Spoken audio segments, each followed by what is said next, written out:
In this video, I'm going to be showing you my complete workflow from finishing a roll of film to scanning and editing my photos so they are ready to post online. This process will look different for everyone. Some people will develop their photos at home, some people will send the film off to a lab to be scanned, but this is just how I do it so I can have as much control over the final image as possible. So let's get to the first step, which is sending your film off to the lab. Once I finish the roll, I put it in a free post envelope provided by my lab along with the other film. I use a lab called AG Lab, which has some of the cheapest processing I know of. I've also recently invested in some developing equipment so I can start doing some of my own black and white and motion picture film processing at home, but more on that in a future video. To scan my negatives, I use an Epson V550. It's fine for scanning images to be posted online, but if you're planning to do any form of medium to large printing, then I would suggest getting them scanned by a lab. The Epson comes with negative holders for 35mm and 120 film, as well as slide film holders. I place the negatives into the holder and use an air blower to remove any dust on the negative and the bed of the scanner. The Epson comes with software called Epson Scan to digitize the negative, which I then convert to a positive and edit the photos in Lightroom with Negative Lab Pro. You can edit the photos in Epson Scan, but it's really outdated and I find it hard to get consistent results. I set the mode to professional mode, document type to film, film type to positive film, image type 24-bit color, and resolution 2400. Any higher than that and you're just creating a larger file size for no extra noticeable quality. Hit preview, and once it's finished scanning, I select my images to scan, including the border, which I'll need later in Negative Lab Pro. I then save it to a folder on my hard drive and hit scan. In Negative Lab Pro, you have to white balance in order to be able to convert your negatives properly. So just white balance using the white border of the negative, and then just do that to each of your photos.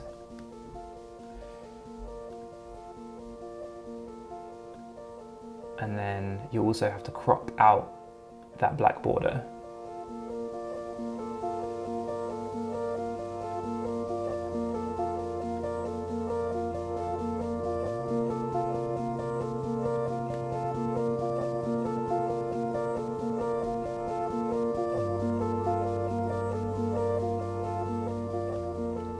So I keep this as TIFF scan because I'm scanning from the TIFFs that I've created in Epson Scan.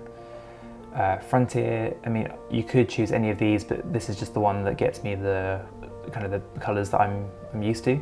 So I choose Frontier.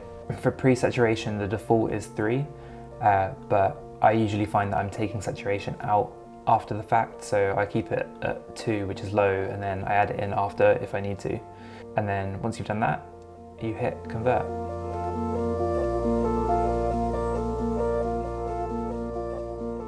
And once they're finished, you're then able to edit each image individually using these basic adjustments. So with this one, I think I'm going to keep the brightness as it is, lift up some of those darks, bring down some of the lights.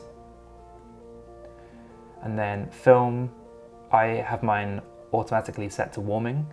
If I keep it to none, you can just see that blue tone coming back in. So if I change that back to warming, keep your eye over here. Very minor, but it just adds a bit more warmth and a bit more green into it, which is actually what I'm going to do now. I'm going to add some even more green and even more yellow to the mids. And again, some warmth to the shadows. And then I think I'm going to go back and add some more contrast back in. Maybe just a touch more. And then apply. So this is the before and this is after. So this is a roll of Ektar 100, and Ektar naturally has some blues and magenta tones, especially in the shadows, and it's something that I'm not really a fan of, so I usually edit those out.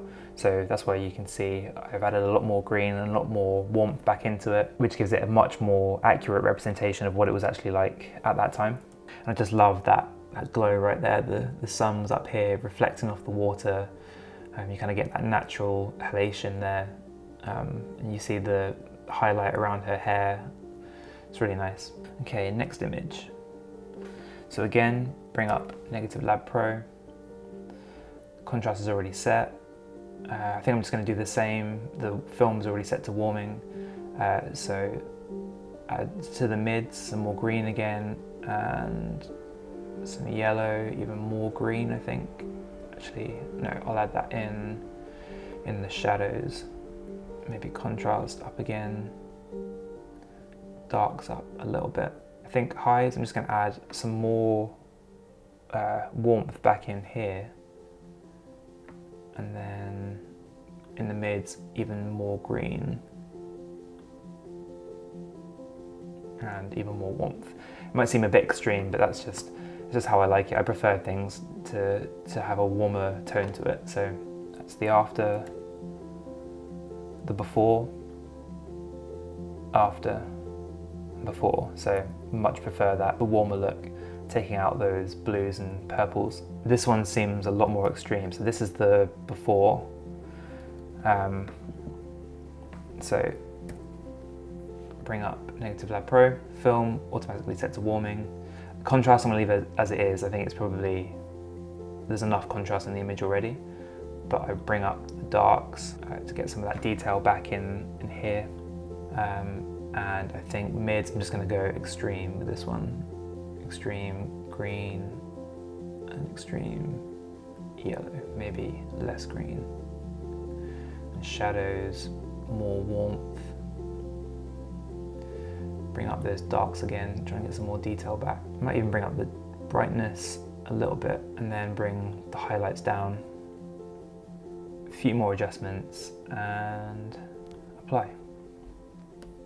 So again, the after, the before, just way too blue, too much blue in all over the image. So bring back some of the greens and the warmth.